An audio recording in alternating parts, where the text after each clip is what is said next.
The crystal chandelier cast dancing shadows across the marble floor, as Manhattan's elite clinked champagne glasses worth more than most people's monthly rent. But in the corner of the grand ballroom, a young girl in worn sneakers was about to change everything with a simple request that would expose the true character of America's most powerful CEO. Before we jump back in, tell us where you're tuning in from, and if this story touches you, make sure you're subscribed because tomorrow, I've saved something extra special for you. The Whitmore Foundation's annual charity gala was the kind of event that made headlines in society pages across the country. The ballroom of the Plaza Hotel glittered with diamonds, designer gowns, and the quiet confidence that only comes with generational wealth. Waiters in pristine white gloves moved silently between guests, offering delicacies that cost more per bite than many families spent on groceries in a week. At the center of it all stood Marcus Caldwell, the 42-year-old CEO of Caldwell Industries, a tech empire that had revolutionized digital communications across 3 continents. His company's latest quarterly earnings had just broken records, and tonight's event was meant to celebrate not just financial success, but his commitment to giving back to the community. The irony of celebrating charity in a room where a single table setting could feed a family for months wasn't lost on the more observant guests.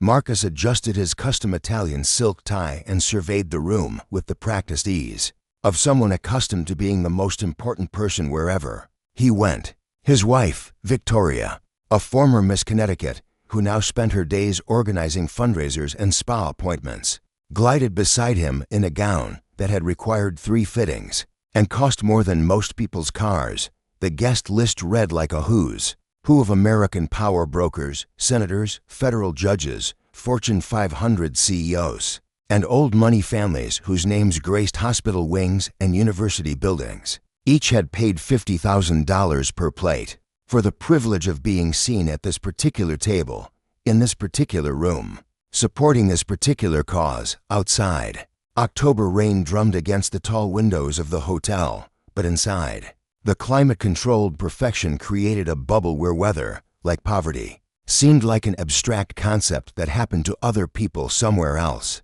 The evening's agenda was carefully orchestrated. Cocktails had begun at 7, followed by a 7-course dinner prepared by a James Beard Award-winning chef. Between the 3rd and 4th courses, Marcus would deliver his keynote address about corporate responsibility and the importance of lifting up America's most vulnerable citizens. The speech had been written by a team of communications specialists and focus group to ensure maximum emotional impact without requiring any actual commitment to change. As guests settled into their seats at tables adorned with rare orchids flown in from Thailand, the conversation flowed as smoothly as the vintage wine. Talk centered on recent acquisitions, vacation homes in the Hamptons, and children attending Ivy League schools. Occasionally, someone would mention the charity being honored tonight, an organization that provided meals to homeless families, but these references were brief, almost apologetic interruptions to more pressing discussions about stock portfolios and yacht clubs. Mrs. Eleanor Pemberton, whose late husband had made billions in oil before environmental concerns became fashionable, dabbed her lips with a monogrammed napkin and leaned toward her dinner companion. "I do hope they keep the speeches short tonight. Charles and I have an early tea time at the country club tomorrow, and you know how these charity events can drag on."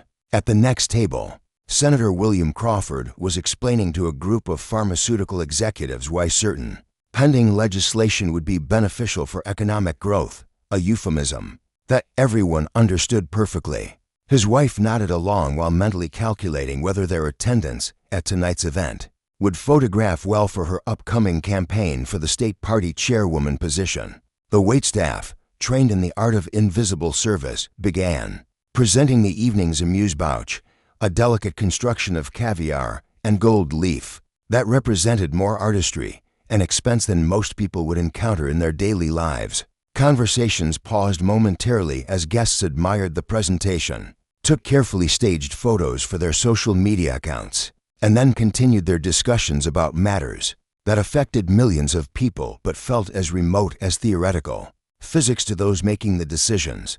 Marcus stood to welcome his guests, his voice carrying easily across the room thanks to a state-of-the-art sound system.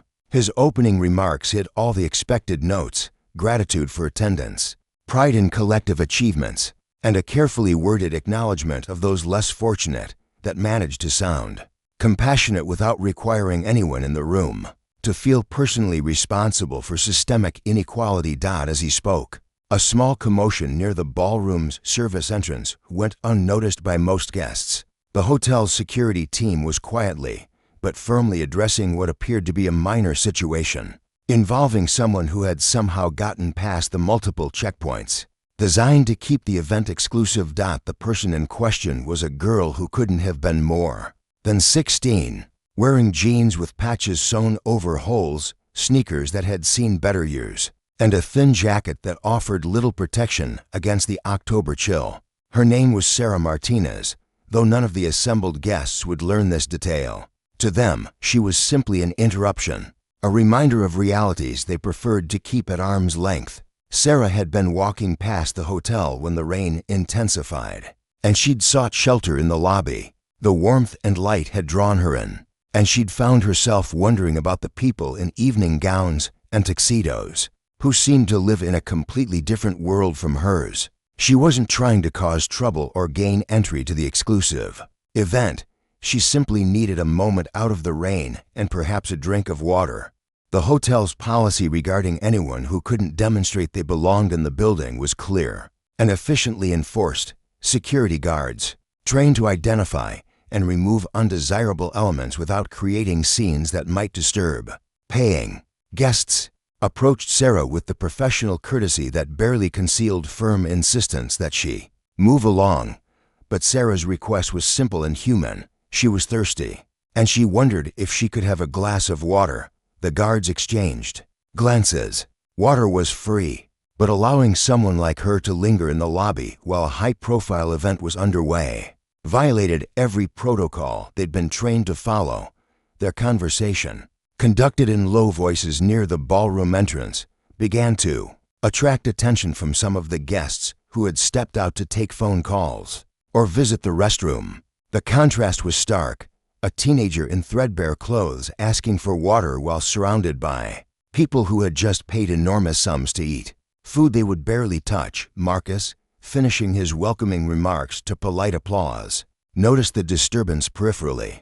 His first instinct was irritation. Events like this required seamless execution, and any disruption threatened the carefully maintained atmosphere of exclusive comfort his guests expected. Victoria, who had been smiling appropriately during her husband's speech, leaned over to whisper, "There seems to be some sort of situation with security. Perhaps you should." Marcus nodded, excused himself from the podium, and made his way toward the commotion with the confident stride of someone accustomed to solving problems quickly and decisively. As he approached, he could hear fragments of the conversation, the guards explaining protocols, the girl's quiet but persistent request, and the growing murmur of interest from guests who were beginning to take notice. What happened next would transform not just the evening, but the trajectory of everyone present in ways that none of them could have anticipated. The simple request for water was about to reveal truths about character, privilege, and humanity that would force every person in that opulent ballroom to confront uncomfortable questions about who they really were when nobody was watching. The rain continued to fall outside, but inside the Plaza Hotel, a different kind of storm was beginning to gather, one that would wash away pretenses and expose the real foundations upon which their glittering world was built. Marcus approached the group near the service entrance with the measured confidence of a man who had built an empire by making quick decisions under pressure. The security guards straightened when they saw him coming, recognizing the evening's host and primary benefactor of the Whitmore Foundation. "Gentlemen, what seems to be the issue here?" Marcus asked, his voice carrying the authority that came with signing paychecks for thousands of employees. The head of security, a former police detective named Frank Morrison, who had worked high-profile events across Manhattan for over 15 years, stepped forward. "Sir, this young lady entered the hotel seeking shelter from the rain. She's requested water, but given the exclusive nature of tonight's event, and our security protocols. Marcus looked at Sarah for the first time, really seeing her. She was smaller than he had expected from the commotion, her dark hair damp from the rain, her hands trembling slightly, whether from cold or nervousness. He couldn't tell. Her eyes met his directly, without the deference or intimidation he was accustomed to seeing from people who found themselves in his presence. "I'm sorry," Sarah said, her voice steady despite the circumstances. "I didn't mean to cause any trouble. I was just walking by when it started pouring, and I thought maybe I could wait it out inside. I've been walking for a while, and I'm really thirsty. I just wanted a glass of water." Behind Marcus, several guests had gathered, drawn by curiosity, and the rare spectacle of their carefully orchestrated evening being interrupted by reality. Among them was Judge Patricia Thornfield, whose recent appointment to the federal bench had been celebrated in conservative circles, and Dr. Harrison Webb, who had made headlines for his groundbreaking research at Johns Hopkins before transitioning into pharmaceutical consulting that had made him extraordinarily wealthy. Victoria Caldwell materialized at her husband's side with the practiced grace of someone who had spent years managing social situations that could potentially embarrass or inconvenience her family.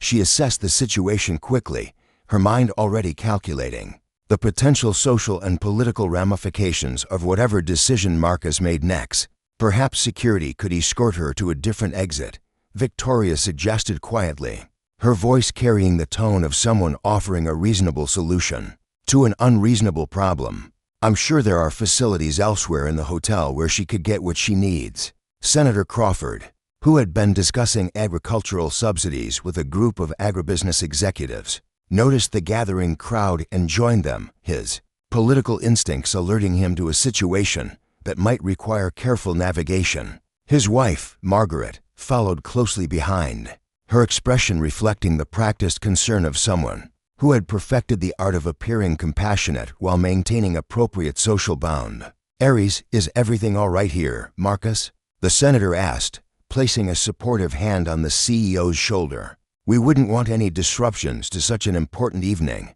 Dr. Webb, whose medical background made him particularly observant of physical details, noticed that Sarah's lips were slightly chapped and her skin had the pallor that suggested she hadn't been eating regularly. His professional instincts warred with his social conditioning, creating an internal tension that he tried to ignore.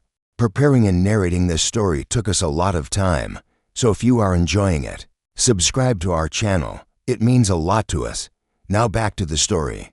The growing crowd of observers created a semicircle round the small drama unfolding near the service entrance. The contrast was becoming increasingly stark. Dozens of people in clothing worth more than most annual salaries, surrounding a teenager whose entire outfit might have cost less than the tax on one of their watches. Mrs. Pemberton, the oil heiress, arrived with her characteristic directness. "Surely this can be resolved quickly and quietly," she said, her tone suggesting that the girl's presence was an inconvenience that competent staff should have already handled. "There must be appropriate channels for this sort of thing." Frank Morrison, the security chief, found himself in an increasingly uncomfortable position. His job was to maintain the exclusive atmosphere that guests like these expected, but he was also a father of 2 daughters, and something about Sarah's quiet dignity in the face of obvious discomfort touched something in him that his professional training couldn't quite suppress. "Sir," he said to Marcus, "we could certainly provide water and escort her to the lobby restroom to wait out the storm. It wouldn't disturb the event, and she'd be out of the rain." Marcus studied Sarah's face, noting the way she held herself. Despite being surrounded by people who clearly saw her as an intrusion, there was no begging in her posture, no attempt to manipulate sympathy. She had asked for something basic and human, and now she was waiting to see how humanity would respond. The ballroom doors opened, and more guests began to filter out, drawn by the unusual commotion. Among them was Richard Blackstone, a real estate mogul whose developments had transformed entire neighborhoods, often displacing the very communities that organizations like the Whitmore Foundation claimed to serve. His presence added another layer of irony to the situation. "What's the holdup?" Blackstone asked, his impatience evident. The second course is being served, and I have a breakfast meeting with the Japanese delegation tomorrow. Judge Thornfield, whose recent rulings had garnered attention for their strict interpretation of vagrancy laws, observed the scene with the analytical eye of someone accustomed to making decisions about people's fates based on limited information and established precedents. Victoria touched her husband's arm gently, a gesture that looked supportive but carried an unmistakable message about expectations and consequences. She had spent years building their social position, cultivating relationships with exactly the people who were now watching to see how this situation would be handled. The rain outside intensified, creating a drumming sound against the windows that seemed to emphasize the shelter and warmth that surrounded them. The weather had become a character in its own right, a reminder of the conditions that had brought Sarah to their door, and the comfort that separated the guests from the realities of the world outside. Sarah shifted slightly, her sneakers squeaking softly on the polished marble floor. The sound seemed disproportionately loud in the tense quiet that had settled over the group. She looked around at the faces surrounding her, reading the mixture of curiosity, discomfort, and barely concealed annoyance that her presence had created. "I can wait outside if that's better," she offered, her voice cutting through the adult conversations happening around her as if she weren't there. "I just thought maybe someone could spare a cup of water.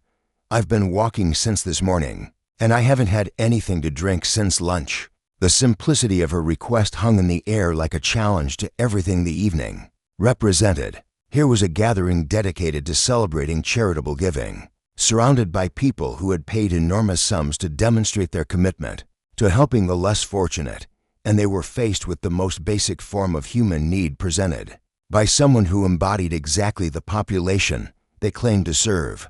Dr. Webb found himself remembering his medical training, the Hippocratic oath he had taken decades ago, and the fundamental principle of first, do no harm. The irony wasn't lost on him that he had spent the evening discussing pharmaceutical pricing strategies, while someone who might not have access to basic health care stood asking for water. Marcus realized that every person in this impromptu gathering was watching him, waiting to see what kind of man he really was when faced with a situation that couldn't be solved with lawyers, public relations specialists, or charitable donations that provided tax benefits, while maintaining comfortable distance from actual human need. The moment stretched out, filled with the weight of unspoken judgments, social calculations, and the growing awareness that whatever happened next would reveal something fundamental about everyone present. The girls' simple request for water had become a mirror, and none of them were entirely comfortable with what they might see reflected back. Marcus stood in that charged moment, acutely aware that his next words would define not just this evening, but potentially his entire legacy. The weight of expectation from his peers pressed against him like a physical force, while Sarah's quiet dignity challenged everything he thought he knew about power, privilege, and what it meant to truly help someone without breaking eye contact. With Sarah, Marcus reached into his jacket pocket and withdrew his phone. The assembled guests watched with curiosity as he scrolled through his contacts, finally selecting a number and placing a call that would change everything. "James," Marcus said into the phone, his voice carrying clearly in the hushed space. "I need you to prepare the executive dining room immediately. Full service for 2. The best we have. And James, I want you to personally oversee every detail." James Hartwell, the Plaza Hotel's general manager, was accustomed to unusual requests from high-profile guests, but this call from the ballroom left him momentarily speechless. The executive dining room was reserved for heads of state and A-list celebrities, a private space that commanded premium rates and required weeks of advance booking. The crowd of onlookers exchanged glances, trying to process what they had just witnessed. Victoria's carefully composed expression flickered with something between confusion and alarm. This was not the discreet resolution she had anticipated. "Marcus," she whispered urgently, "what are you doing?" But Marcus was already addressing Sarah directly, his voice carrying a warmth that surprised everyone present, including himself. "Sarah, would you do me the honor of joining me for dinner? I think we have a lot to talk about." Sarah blinked, certain she had misunderstood. "I'm sorry. What? You asked for water." And I realize that's the least I can offer someone who's been walking all day without anything to drink since lunch. You must be hungry too. Would you like to have dinner with me? The question hung in the air like a grenade. With the pin pulled, Senator Crawford felt his political instinct screaming warnings about optics and uncontrolled variables. Judge Thornfield found herself mentally reviewing precedents for social situations that had no legal framework. Mrs. Pemberton's face had gone pale, as if she were witnessing a breach of natural law. Frank Morrison, the security chief, felt a mixture of relief and bewilderment. In 30 years of handling difficult situations, he had never seen a resolution quite like this. His hand moved instinctively away from his radio, where he had been prepared to call for additional personnel to escort Sarah from the building. Dr. Webb stepped forward slightly, his medical training overriding his social conditioning. That's very generous, Marcus, but perhaps we should consider whether the young lady needs medical attention first. She mentioned walking all day without adequate hydration. Sarah looked around at the circle of faces, all focused on her with varying degrees of concern, curiosity, and barely concealed horror. She had asked for water, and somehow found herself at the center of what felt like a diplomatic crisis. I don't understand, she said simply. I just wanted something to drink. I don't need dinner with. I don't want to interrupt your party. Richard Blackstone, the real estate developer, couldn't contain his frustration any longer. Marcus, surely there's a more appropriate way to handle this situation. We have commitments to the foundation, speeches to hear, business to conduct. This is hardly the time or place for what, Richard? Marcus interrupted, his voice carrying an edge that made several guests step back slightly. For showing basic human kindness, for treating someone with dignity. Please, enlighten me about what's inappropriate here. The challenge in Marcus's voice created ripples of discomfort throughout the group. These were people accustomed to careful social choreography, where conflicts were managed through intermediaries, and uncomfortable situations were resolved by staff members who knew how to make problems disappear without creating scenes. Victoria moved closer to her husband, her voice barely audible. Darling, perhaps we could arrange for the hotel to provide something in the staff cafeteria. That would be generous without creating unnecessary what? Marcus asked, turning to face his wife fully. Attention, gossip. Are you concerned about what these people will think if I share a meal with someone who isn't wearing the right clothes or carrying the right credentials? The question struck like lightning in the suddenly electric atmosphere. Victoria's careful composure cracked slightly, revealing the calculation that had been driving her suggestions. She glanced around at their friends and colleagues, seeing her own concerns reflected in their faces. Margaret Crawford, the senator's wife, attempted to diffuse the tension with practiced political smoothness. I think what Victoria means is that we all admire your generous spirit, but perhaps there are established charitable channels that would be more appropriate for addressing this young lady's needs. Sarah, who had been listening to the adults debate her fate as if she weren't present, finally spoke up. Excuse me, but I can hear you all talking about me like I'm not here. I asked for water, not charity, and I definitely didn't ask to become some kind of test case for whatever this is. She gestured at the increasingly tense gathering around her. Her directness cut through the diplomatic language and social maneuvering like a blade, forcing everyone to confront the reality that they were discussing a human being's basic needs, as if they were negotiating a business deal. Judge Thornfield, whose legal mind was trained to identify the crucial elements of complex situations, found herself examining the moral and legal implications of what was unfolding. There was nothing illegal about Marcus's offer, but the social and political ramifications could be significant. The evening was supposed to celebrate charitable giving in the abstract, not confronted in the specific and immediate form of a teenager asking for water. Dr. Webb approached Sarah with the bedside manner that had made him successful before he transitioned into pharmaceutical consulting. Miss, when did you last eat a full meal? You mentioned lunch, but that was hours ago. Sarah hesitated, clearly uncomfortable with the medical examination taking place in front of an audience of strangers. I had a sandwich at school yesterday. Today I had some crackers from the food bank, but they were for later. I was trying to save them." The admission landed like a physical blow among the assembled guests. Here they were, having paid $50,000 each for a single meal, while a teenage girl was rationing crackers from a food bank and asking for water. The irony was so profound it transcended social awkwardness and entered the realm of moral crisis. Marcus felt something fundamental shift inside him. The numbers on quarterly reports, the abstractions of charitable giving, the careful distance maintained between privilege and need, all of it collapsed into the simple reality of a young person who was hungry and thirsty while surrounded by more wealth than most people would see in a lifetime. "Sarah," he said, his voice gentler now, "I'm going to ask you again, and I want you to know that I'm serious. Would you please join me for dinner? Not as charity, not as some kind of public relations gesture, but because you're hungry. I have more food than I could ever need, and sharing a meal is one of the most basic forms of human connection." The offer hung in the air, but now it carried a different weight.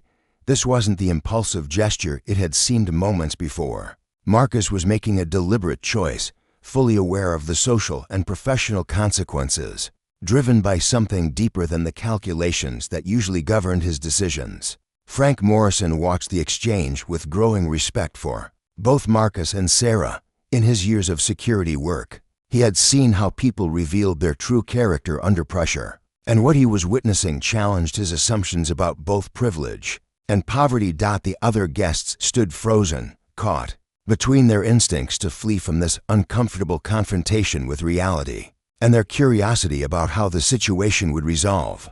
They had come to celebrate their generosity through carefully structured charitable giving, only to find themselves face to face with the actual human need. Their donations were supposed to address. Senator Crawford's phone buzzed with a text from his chief of staff, who was monitoring social media for any mentions of the senator's activities. The evening was supposed to be positive publicity for his upcoming campaign, but the situation developing in the Plaza Hotel's ballroom had the potential to become something much more complex and unpredictable. Mrs. Pemberton found herself thinking about her late husband's business practices, the communities displaced by oil drilling, and the comfortable distance that wealth provided from the consequences of the systems that created it. Sarah's presence was making it impossible to maintain that distance. As the moment stretched out, filled with tension and possibility, Marcus realized that his answer to Sarah's simple request for water would define not just this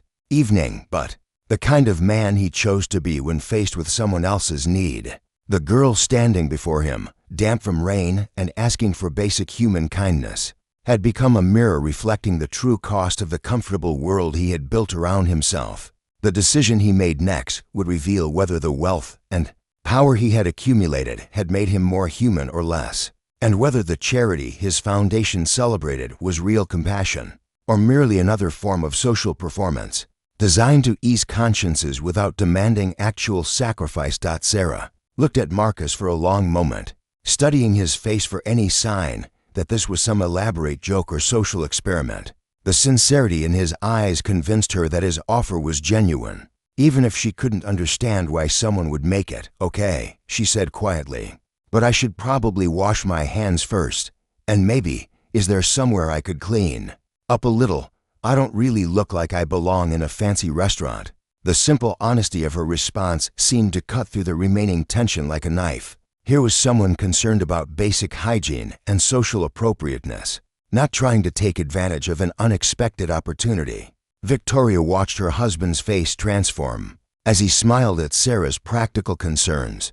It was an expression she hadn't seen in years, genuine warmth unmarked by calculation or social positioning. The realization that she couldn't remember the last time she'd seen him look at another person with such uncomplicated kindness created an uncomfortable knot in her stomach. "James will show you to one of the guest suites," Marcus said, his phone already back at his ear. "There's a full bathroom there, and I'm sure we can find something more comfortable for you to wear." As Marcus made arrangements with the hotel manager, the crowd of observers began to disperse, but their conversations had shifted from polite charity gala small talk to urgent whispered conferences about what they had just witnessed. This wasn't going to remain a private moment. Too many people had seen too much for the story to stay contained. Dr. Webb lingered, his medical instincts still engaged. Marcus, I'd like to have a brief word with the young lady, if that's all right, with her, just to make sure she doesn't need immediate medical attention before she eats a large meal. Sarah nodded, understanding the logic even if the attention made her uncomfortable. She had been hungry and thirsty for longer than she cared to admit, and she knew that eating too much too quickly could make her sick. Judge Thornfield approached Marcus as the crowd thinned. I hope you understand the position this puts you in, she said quietly. People will talk. There will be speculation about your motivations, your judgment, your fitness to lead a major corporation. Marcus met her gaze steadily. Patricia, what would you have me do? Ignore someone asking for water? Have security escort her out into the rain? Is that the kind of leadership you think demonstrates good judgment? The judge's expression tightened. She had built her career on making difficult decisions based on established precedents and social order. Marcus's actions threatened the careful boundaries that kept society functioning according to rules she understood and enforced. There are proper channels for addressing poverty and homelessness, she replied. Charitable organizations, social services, established systems designed to help people like her. What you're doing is unpredictable, unpredictable, Marcus repeated, as if tasting the word. Yes, I suppose human decency is unpredictable when you've spent so much time avoiding it. The insult landed with surgical precision, leaving Judge Thornfield speechless and several other lingering guests looking uncomfortable.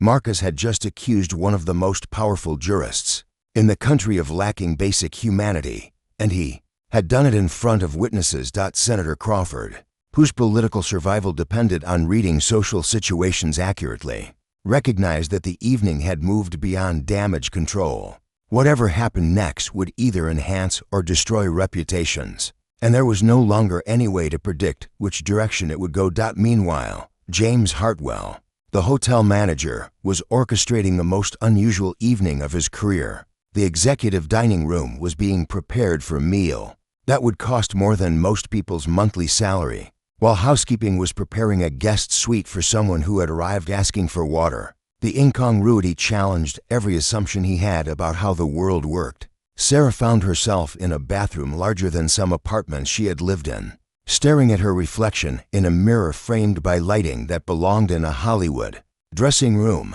The contrast between her worn clothes and the marble surfaces, gold fixtures, and Egyptian cotton towels was almost surreal. She washed her hands carefully, scrubbing away the grime of the day, and splashed cool water on her face. The water tasted better than anything she had drunk in weeks, clean, cold, and abundant.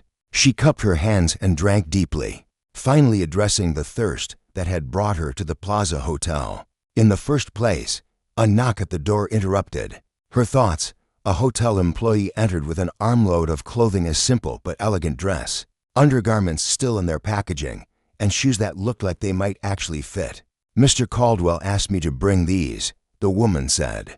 Kindly, my name is Maria, and I'm the head of housekeeping. If you need anything adjusted or if you'd prefer something different, please let me know. Sarah touched the fabric of the dress, soft, well-made, but not ostentatious. Someone had chosen clothing that would allow her to feel comfortable without making her a spectacle. The thoughtfulness of the gesture surprised her almost as much as the dinner invitation had. As Sarah changed clothes, Marcus faced his own moment of reflection in the ballroom. The other guests had returned to their tables, but the atmosphere had changed fundamentally. Conversations were stilted, punctuated by glances toward the service entrance where the confrontation had taken place.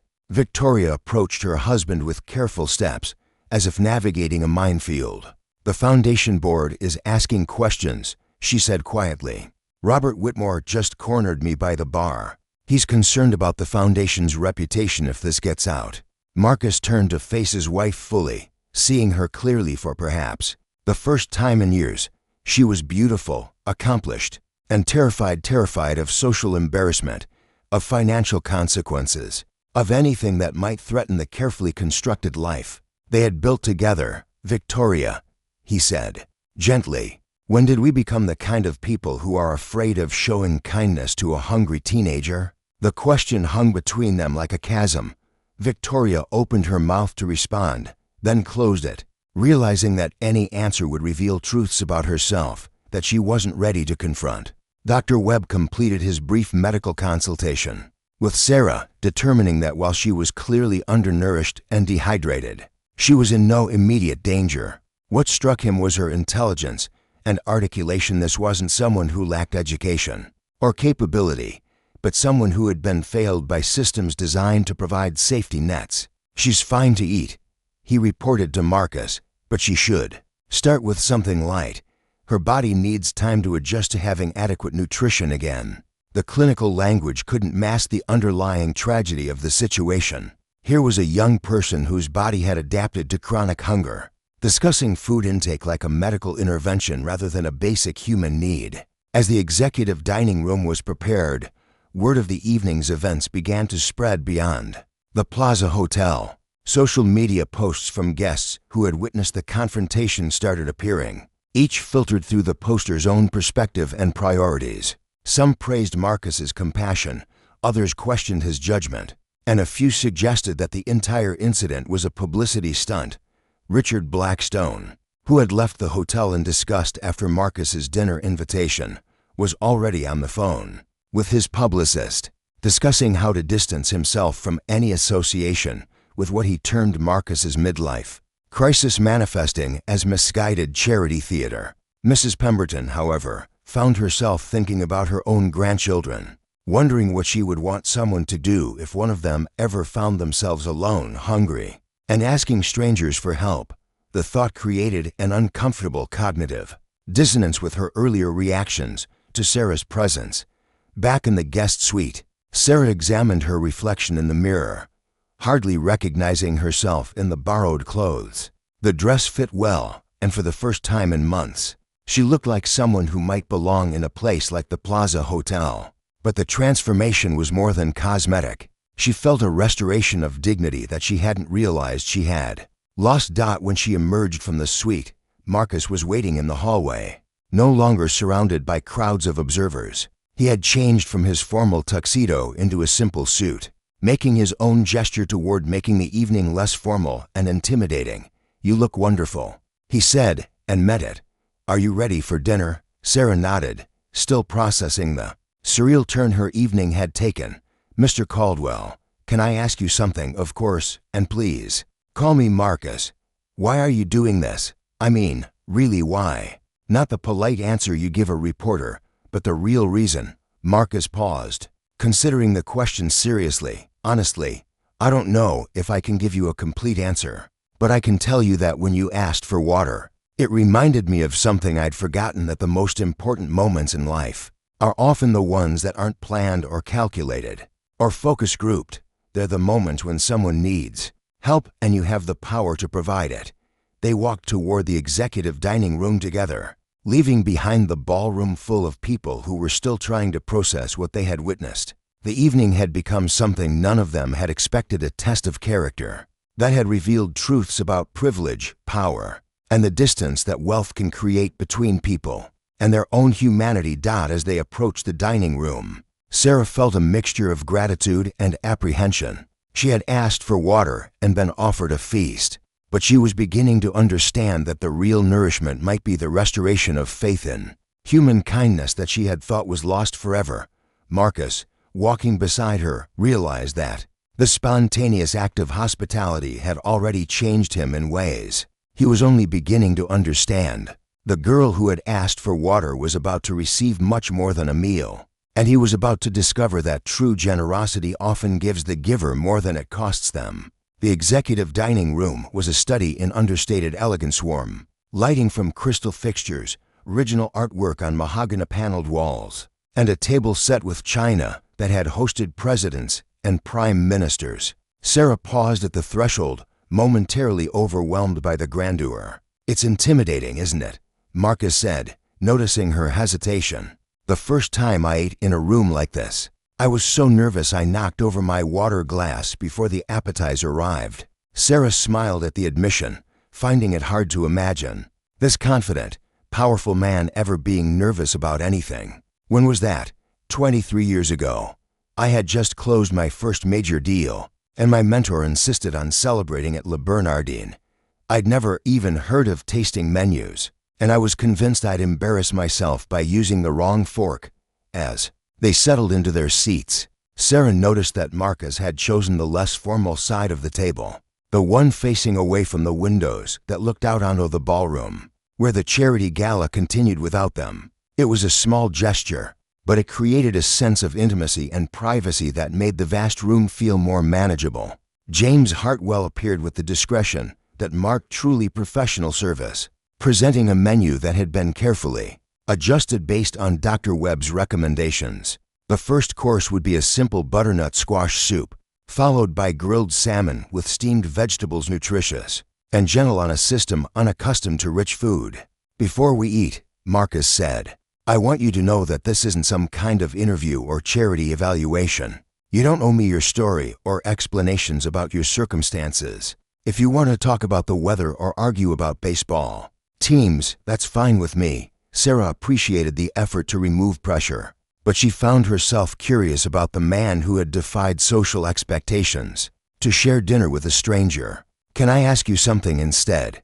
What made you different from everyone else out there?" "They all seemed scared of me." Marcus considered the question while the soup was served, the aroma filling the space between them. "I don't think they were scared of you specifically. I think they were scared of what you represented, the reality that all their charitable giving and social consciousness hadn't actually solved the problems they claimed to care about." "So you weren't scared, terrified," Marcus admitted with a laugh, "but not of you." "I was scared of myself, of what it would say about me if I walked away from someone asking for water, while surrounded by a room full of people celebrating their generosity." Sarah tasted the soup, creamy, perfectly seasoned, unlike anything she had eaten in months. She tried to eat slowly, to savor both the flavor and the experience, but her body's hunger made restraint difficult. "How long have you been on your own?" Marcus asked gently. Sarah paused, soup spoon halfway to her mouth. Despite his earlier assurance that she didn't owe him her story, the question felt natural rather than intrusive. "Officially, 3 months. Unofficially, about 2 years. Ever since my mom started using more than she was selling." The matter-of-fact way she delivered the information hit Marcus harder than any dramatic revelation would have. Here was someone who had learned to speak about trauma with the emotional distance necessary for survival. "I'm sorry," he said, meaning it. "Don't be." She made her choices, and I made mine. I could have stayed and gone down with that ship, but I decided I wanted something different. Sarah met his eyes directly. "I'm not looking for rescue or pity. I'm looking for opportunity." The distinction impressed Marcus. In his business experience, he had encountered many people who confused wanting help with wanting someone else to solve their problems. Sarah's clarity about her own agency, even in desperate circumstances, spoke to a strength of character that couldn't be taught. "What kind of opportunity?" he asked. "Education. I was 3 months away from graduating high school when everything fell apart. I wanted to finish, maybe go to college, study environmental science." I know it sounds crazy coming from someone who was asking for water an hour ago, but I believe climate change is the defining challenge of our generation, and I want to be part of solving it. Marcus nearly choked on his soup. Here was someone living in immediate survival mode discussing long-term career aspiration in one of the most competitive and intellectually demanding fields of study. The incongruity was staggering. "That doesn't sound crazy at all," he said. "What specifically interests you about environmental science?" Sarah's face lit up as she began discussing ocean acidification, renewable energy infrastructure, and carbon capture technologies. Her knowledge was extensive and current, gleaned from library computers and scientific journals accessed during brief periods of stable housing. As she spoke, Marcus realized he was listening to someone whose intellectual curiosity had survived circumstances that would have crushed most people's educational aspiration. She had been reading peer-reviewed climate research while figuring out where to sleep safely at night. "Where did you learn all this?" he asked. "Public libraries are amazing if you know how to use them. Most people think they're just for books, but they have computers, internet access, academic databases, and librarians who will help you find anything. Plus, They're warm, safe, and no one bothers you if you're quiet and respectful.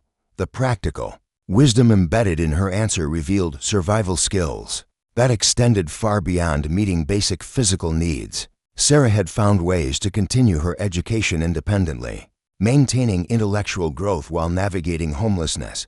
The main course arrived, and Marcus watched as Sarah approached the meal with a combination of obvious hunger and careful self-control. She cut small bites, chewed thoroughly, and put her fork down between tastes, behaviors that suggested she had learned to make food last, and to avoid the stomach pain that came from eating too quickly after extended hunger. "Can I ask you something now?" Sarah said. "Fair trade. Why did your wife look at you like you'd lost your mind when you invited me to dinner?" Marcus laughed, but there was sadness in it.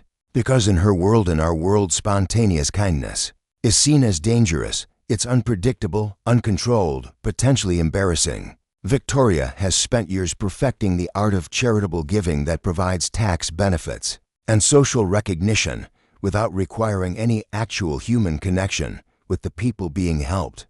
"Do you love her?" The directness of the question caught Marcus off guard. It was the kind of inquiry that violated every social convention he knew, but coming from someone who had been surviving on the margins of society, it felt less like rudeness and more like honesty about what really mattered. "I thought I did," he said slowly, "but I'm beginning to think I love the idea of her, the life we built together, the social position we achieved. Tonight, watching her reaction to you, I realized I couldn't remember the last time I saw her show genuine compassion for someone who couldn't do anything for her in return." Sarah nodded, understanding more than he expected. "My mom used to say that crisis reveals character. You never really know someone until you see how they treat people who have nothing to offer them." The wisdom of the statement, coming from someone barely out of childhood, forced Marcus to confront uncomfortable truths about his marriage, his social circle, and the values that had guided his decisions for decades. "What about your father?" Marcus asked. "Never met him. Mom said he was a musician who was going to make it big someday. I think he was probably just another user who disappeared when things got complicated." Sarah's tone remained matter-of-fact, but Marcus caught a flicker of old pain in her eyes. "Do you ever wonder about him? Want to find him?" "Sometimes. But I've learned that wanting things you can't have is a luxury I can't afford. I focus on what I can control: my education, my choices, my future." The conversation continued through dessert, a simple fruit tart that Sarah savored with the appreciation of someone for whom such luxuries were rare. They talked about books, current events, scientific discoveries, and philosophical questions that had no easy answers. Marcus found himself more intellectually stimulated than he had been in years. Sarah's perspective, shaped by experiences completely outside his own, challenged assumptions he hadn't even realized he held. Her questions were insightful, her observations sharp, and her analysis of complex issues surprisingly sophisticated. "What happens now?" Sarah asked as they finished eating. "What do you mean?" "I mean, this has been wonderful, the food, the conversation, the kindness. But tomorrow I still need to figure out where to sleep, how to eat, whether I can get back into school somehow. This dinner doesn't change those realities." Marcus was struck by her clear-eyed assessment of the situation. She wasn't assuming that this evening would lead to ongoing support or attempting to leverage the connection for personal gain. She was grateful for what had been given while remaining realistic about what it meant for her future. "You're right," he said. "One dinner doesn't solve systemic problems, but maybe it's a beginning." A beginning of what? Marcus realized he didn't have a complete answer to that question. The evening had started with a simple request for water and had evolved into something that challenged his understanding of generosity, responsibility, and human connection. Sarah had given him as much as he had given her, perhaps more. "I don't know yet," he admitted, "but I know that meeting you has changed something fundamental about how I see the world.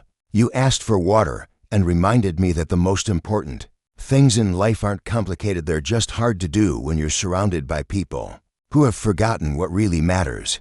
Sarah smiled, understanding that the conversation had reached a natural conclusion.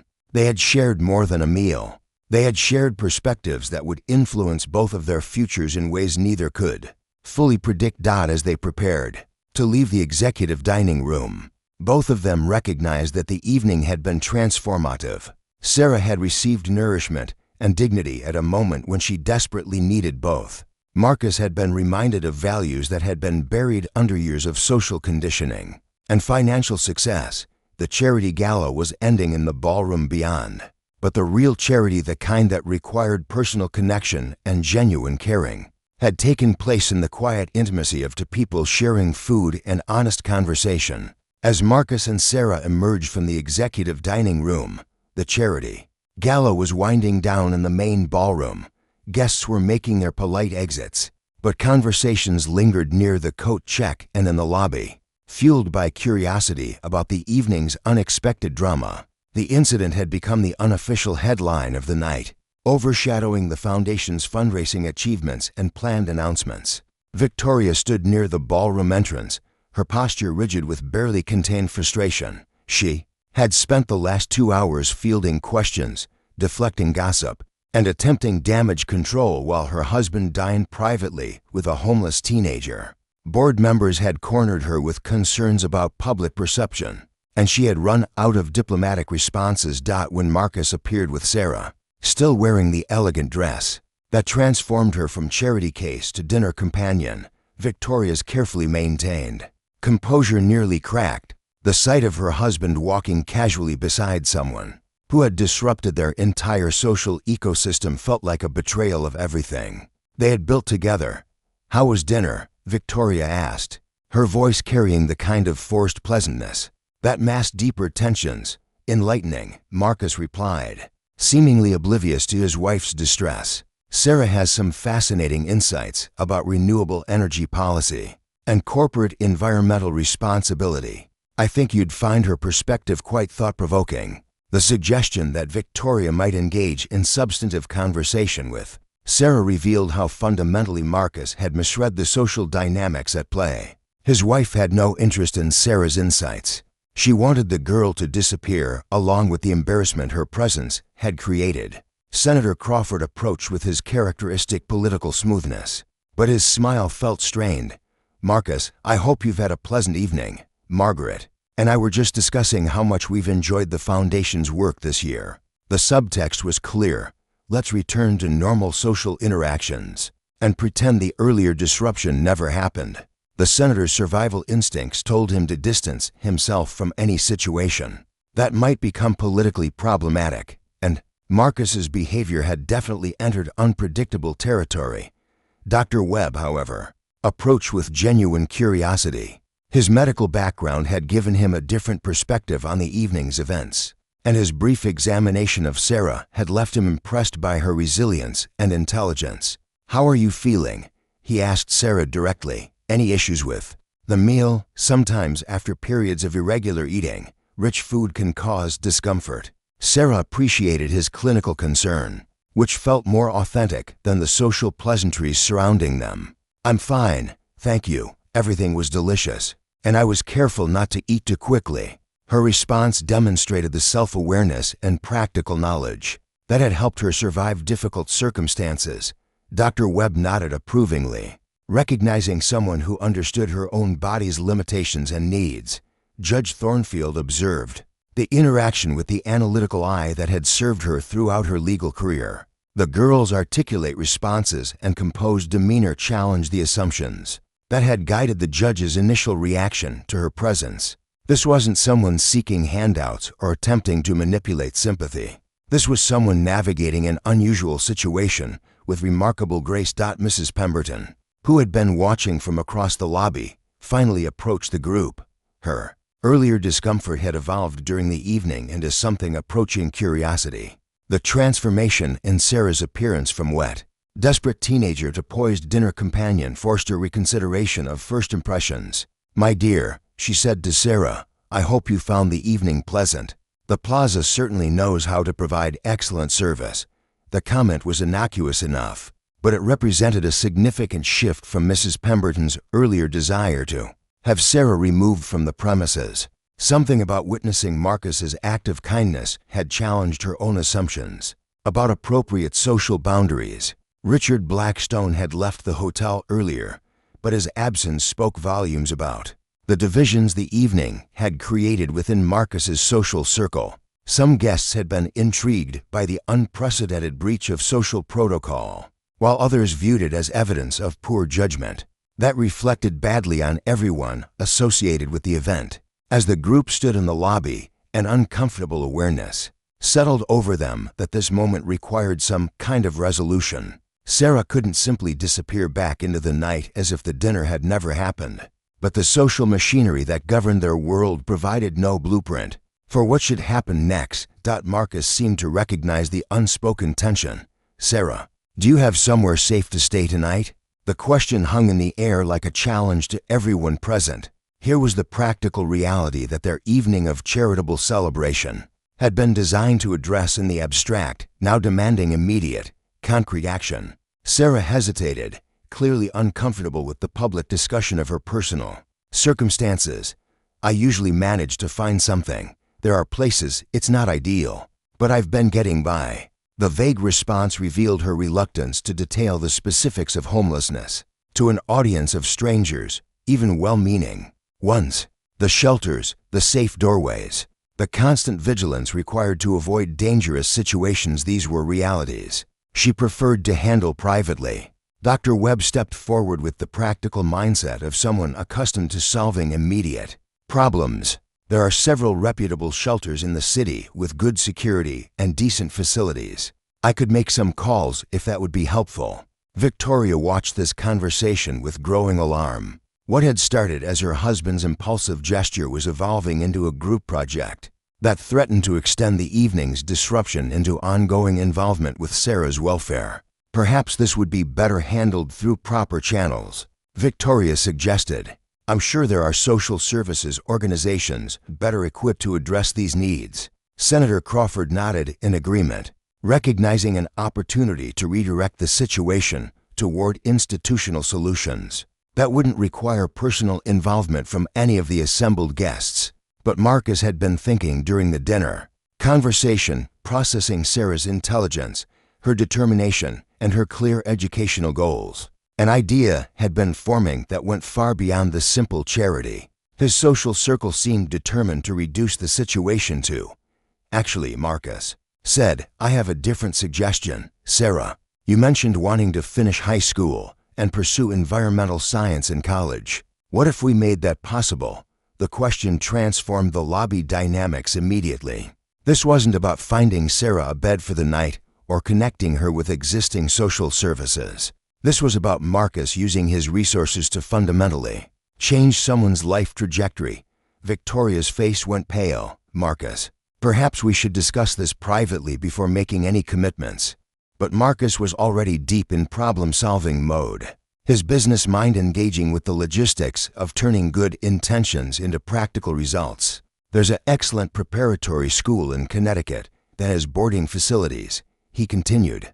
"They have a strong environmental science program and a track record of getting students into top universities. I think Sarah would thrive there." Sarah stared at him in disbelief. The conversation had moved from dinner invitation to life-changing opportunity in the span of minutes, and she was struggling to process the magnitude of what was being offered. "I don't understand," she said quietly. "You barely know me. Why would you do something like that?" "Because," Marcus replied, "talent and determination shouldn't be wasted due to circumstances beyond someone's control. You have both in abundance. The rest is just logistics and funding." Judge Thornfield found herself considering the legal implications of such an arrangement. What Marcus was proposing wasn't traditional charity, it was a substantial personal investment in someone's future based on a single evening's interaction. Dr. Webb, however, was nodding approvingly. "That's quite generous, Marcus, and frankly, given what I've observed tonight, I think Sarah would make excellent use of such an opportunity." Mrs. Pemberton surprised everyone, including herself, by voicing agreement. "The girl clearly has intelligence and character. It seems a shame to waste such potential." Victoria realized that her husband's impulsive kindness had gained momentum among their peers, making it increasingly difficult to voice objections without appearing heartless. She had wanted the evening to return to normal, but instead it was spiraling into something that would fundamentally alter their lives and social obligations. Senator Crawford remained strategically silent, calculating the political implications of associating with either side of the developing situation. Support for Marcus's generosity could be portrayed as compassionate leadership, but it also carried risks if the arrangement somehow became controversial later. Sarah, meanwhile, was grappling with the surreal nature of her circumstances. She had entered the Plaza Hotel asking for water and was now being offered educational opportunities that could transform her entire future. The magnitude of the change felt almost impossible to comprehend. "I need to think about this," she said finally. "It's incredibly generous, but it's also huge. I want to make sure I understand what it would mean for both of us." Her response demonstrated the same thoughtful caution that had impressed Marcus during their dinner conversation. Even faced with a life-changing opportunity, Sarah was considering long-term implications rather than jumping at immediate advantages. Marcus nodded approvingly. "Of course, this isn't a decision that should be made lightly. Why don't you take some time to consider it? We can arrange for you to visit the school, meet with admissions counselors, and get a better sense of whether it feels right for you." The practical approach reassured everyone present that Marcus wasn't making reckless emotional decisions, but rather proposing a thoughtful process that would benefit both parties. As the group prepared to leave the hotel, the evening's events had created new relationships and revealed hidden aspects of familiar ones. Sarah had gained not just a meal and potential opportunities, but also a glimpse into a world where kindness could transcend social boundaries. Marcus had discovered that true generosity required more than writing checks to distant cousins. It demanded personal connection and genuine caring about individual human beings. The realization would continue to influence his decisions long after the charity gala was forgotten. The simple request for water had become a catalyst for examining values, priorities, and the authentic meaning of helping others. As they walked into the October night, each person carried away lessons that would reshape how they understood their responsibilities to one another and to the larger community they claimed to serve. 3 weeks later, Sarah stood in the admissions office of Thornfield Academy, a prestigious preparatory school nestled among the rolling hills of Connecticut.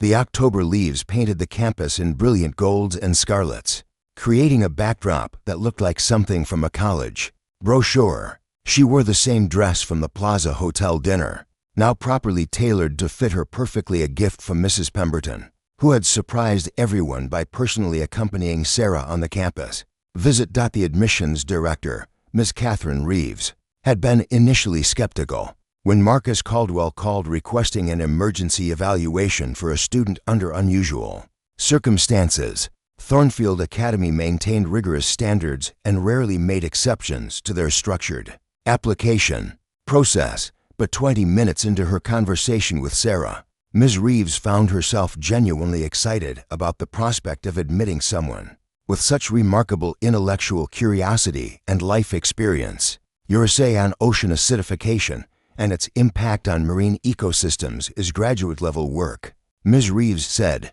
reviewing Sarah's hastily prepared application materials. "Where did you conduct this research?" "Public libraries, mostly," Sarah replied. "The New York Public Library System has access to scientific databases, and I spent a lot of time reading peer-reviewed journals on environmental science. When you have nowhere else to go, libraries become your classroom." The admission that her advanced knowledge had been acquired while homeless should have been shocking, but somehow it made her achievements more impressive rather than less. Here was someone who had pursued education as a survival strategy, using learning as a way to maintain hope and purpose during the darkest period of her life. Dr. Marcus Chen, the school's environmental science department head, had joined the meeting specifically to evaluate Sarah's academic potential. His own background as the son of immigrants who had worked multiple jobs to support his education made him particularly sensitive to students who had overcome significant obstacles. "Sarah, I'm curious about your long-term goals," Dr. Chen said. "Environmental science is a challenging field that requires both theoretical knowledge and practical application. What specific area interests you most?" Sarah's face lit up as she began discussing carbon capture technologies.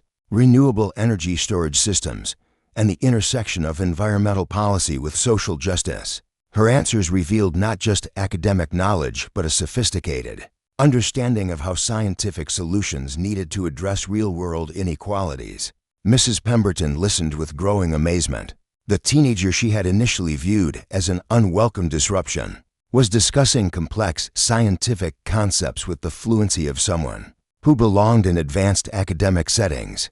The transformation in her own perspective over the past 3 weeks had been as dramatic as anything else that had emerged from that October evening at the plaza.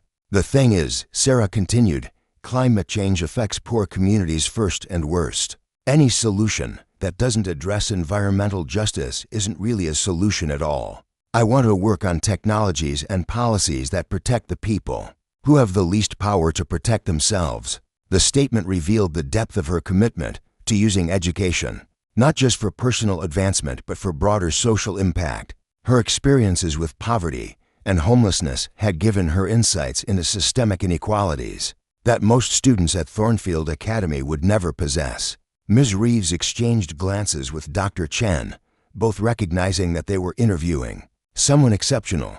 Sarah's combination of intellectual ability, life experience, and clear purpose made her exactly the kind of student their school aspired to develop. Meanwhile, back in Manhattan, Marcus was dealing with the consequences of his spontaneous act of generosity. The story had leaked to the media, as he had known it inevitably would. Social media posts from charity gala attendees had sparked widespread discussion about wealth inequality, corporate responsibility, and the nature of authentic philanthropy. The reactions were polarized. Progressive commentators praised Marcus for demonstrating genuine human connection across class lines. Conservative voices questioned whether his actions were appropriate for someone in his position, suggesting that established charitable institutions were better equipped to address homelessness than individual gestures, however well-intentioned. Victoria had retreated into damage control mode, consulting with public relations specialists about how to minimize negative publicity, while positioning the family's charitable activities in the most favorable light possible. Her conversations with Marcus had become increasingly tense as she struggled to understand how her husband's worldview had shifted so dramatically in such a short time. People are questioning your judgment, Victoria said during one particularly difficult conversation. Board members are asking whether someone who makes impulsive decisions based on emotional reactions is fit to lead a major corporation. Marcus looked at his wife with the clarity that had been growing since his dinner with Sarah. Victoria, if showing basic human kindness is considered poor judgment, then maybe it's time to question the judgment of the people making that assessment. The gulf between them had become unbridgeable. Victoria valued stability, predictability, and social acceptance above all else. Marcus was discovering that those values had cost him his connection to fundamental human decency, and he was no longer willing to pay that price. At Thornfield Academy, the campus tour was concluding with a visit to the Environmental Science Laboratory, where students were conducting research on sustainable agriculture techniques. Sarah watched their experiments with fascination, asking technical questions that impressed both the students and their supervising professor. "This is exactly what I want to do," she told Mrs. Pemberton as they walked across the quad. "I want to work on solutions that can be implemented in communities that need them most." Mrs. Pemberton found herself thinking about her late husband's oil business and the environmental damage it had caused in communities that had no political power to resist. Supporting Sarah's education felt like a small step toward balancing scales that had been weighted toward profit over people for too long. "My dear," Mrs. Pemberton said, "I believe you're going to change the world, and I'm honored to be able to help make that possible." The acceptance letter arrived the following week, along with a full scholarship that would cover tuition, room, board, and all educational expenses. Marcus had quietly established an endowment that would support Sarah's education through graduate school if she chose to pursue advanced degrees. But the real transformation went beyond financial support. Dr. Webb had connected Sarah with a network of environmental scientists and policy experts who could mentor her academic and career development. Judge Thornfield, surprising everyone including herself, had offered to help Sarah navigate the legal aspects of environmental policy. During summer internships, even Senator Crawford, after careful political calculation, had decided that supporting exceptional students from disadvantaged backgrounds, aligned with his campaign messaging about opportunity and American values. The simple request for water had created a ripple effect that touched every person who witnessed it, forcing them to examine their own values and commitments to helping others. Some, like Victoria and Richard Blackstone, had chosen to retreat into their previous worldviews. Others had discovered that genuine generosity was more fulfilling than they had ever imagined. Sarah's first semester at Thornfield Academy exceeded everyone's expectations, including her own. Her professors were impressed by her work ethic, her classmates respected her unique perspective, and her research on environmental justice issues was already attracting attention from graduate programs at prestigious universities. Marcus visited the campus regularly, not as a benefactor checking on his investment, but as someone who had discovered that the most meaningful relationships in his life were based on mutual respect and shared values rather than social positioning or financial status. During one of these visits, as they walked through the laboratory, where Sarah was conducting research on water purification systems for developing communities, she asked him a question that brought their relationship full circle. "Do you ever regret it? Inviting me to dinner that night, it changed everything."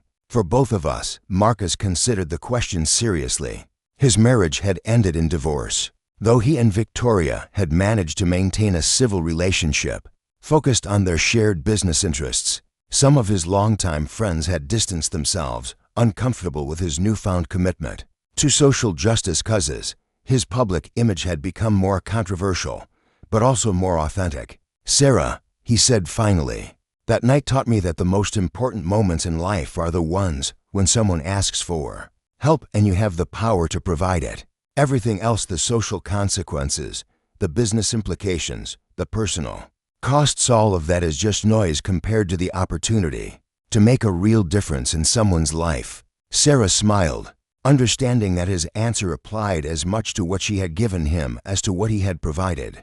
For her, "I never did get that glass of water I originally asked for." Marcus laughed, remembering the simple request that had started everything. "No, but you got something better." "We both did," Sarah replied, as they continued their walk across the campus where Sarah was building the foundation for a career dedicated to environmental justice. Both of them understood that the most profound transformations often begin with the smallest acts of human kindness. A request for water had become a catalyst for examining what it truly means to help others, revealing that authentic generosity enriches the giver as much as the receiver. The October evening at the Plaza Hotel had ended, but its impact would continue to ripple outward for years to come, touching lives and changing perspectives in ways that neither of them could have imagined. When a thirsty teenager asked a powerful CEO for something as basic and essential as water. Up next, you've got two more standout stories right on your screen. If this one hits the mark, you won't want to pass these up. Just click and check them out. And don't forget to subscribe and turn on the notification bell so you don't miss any upload from us.